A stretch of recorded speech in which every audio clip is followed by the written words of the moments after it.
welcome back to my channel. In today's video, we'll be talking about baby veil chameleons. This is my sweet baby, Taka. She's about 3 or 4 months old. I don't know for sure, but maybe it's 4. I will just want to give like 3 or 4 tips to have your baby.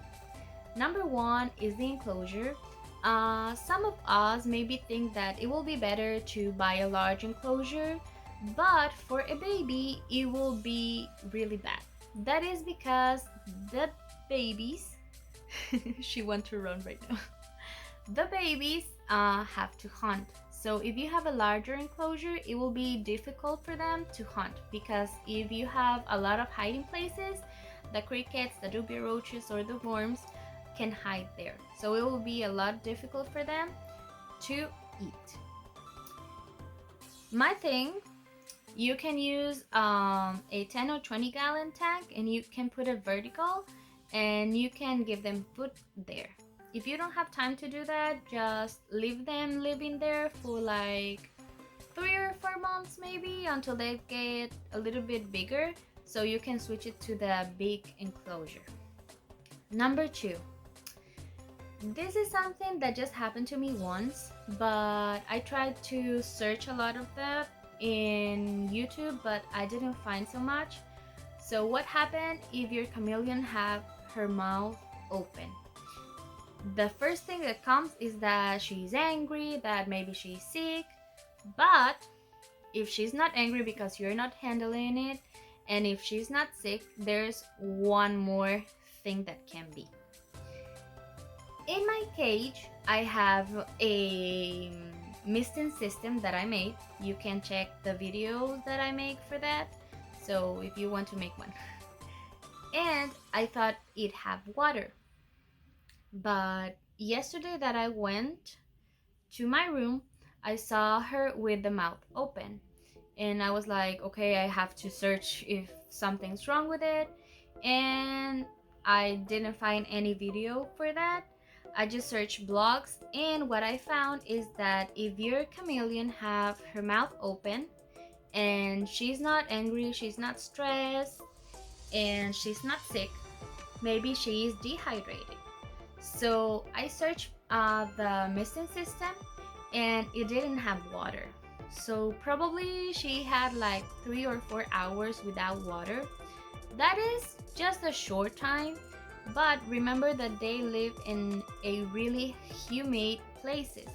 So you need to have a lot of water and humidity in your enclosure. So what I do is that I have my misting system, but I still sprayed his cage with my bottle of water. And I haven't do that. Well, yesterday, not today. But that's one thing. If your chameleon is with her mouth open, probably you should just put a little bit more of water. And if it continue like that, probably she or he is a little bit hot and need more water or need less light. Number 3, shedding.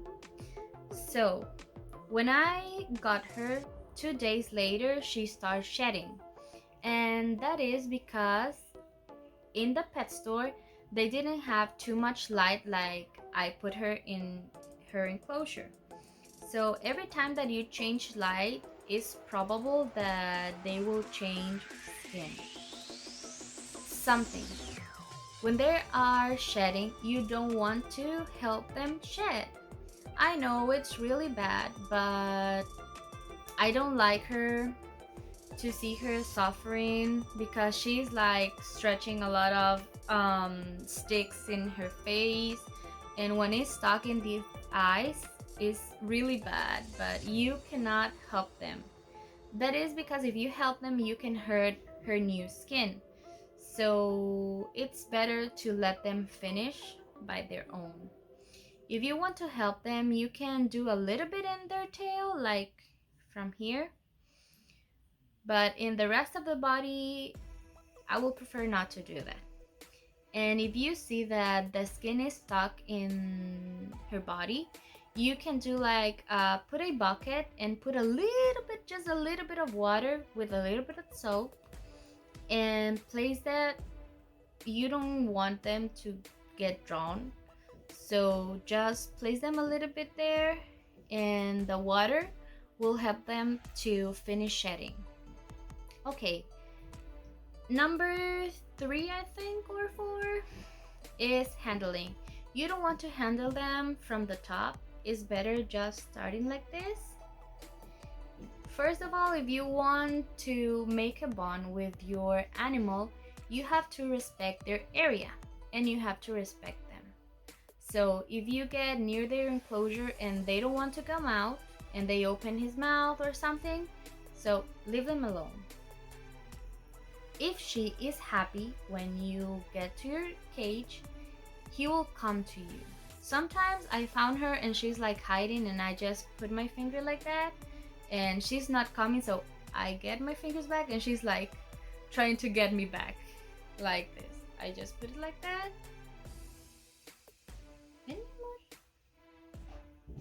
And she comes like this. So this is the kind of animal that you want to have. You don't want an aggressive one or one that doesn't want to be with you. Basically, if you get a pet and you get it like really young, it's because you want to bond with it.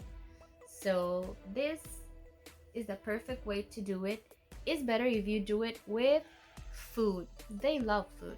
Basically, they just have to eat like 6 to 10 crickets, but if you give her 20 crickets, she will eat them. So that's not good, by the way. The amount of crickets that they just have to eat is 6 to 10, and that will be all. So you can give him like some treats. You can use worms. In my case, I use fruit. She loves fruits, but she loves strawberries more than anything else. So this is all for today. I just wanted to share my experience of yesterday that I was really worried about, and she just wanted to climb in me. And some things that I want to talk about the babies. So I hope this video was helpful for you and you enjoying seeing my baby climbing in me. So goodbye until next video. Say bye bye, Mamor. She's a little bit stressed right now, but we're going to put her in their cage. Bye.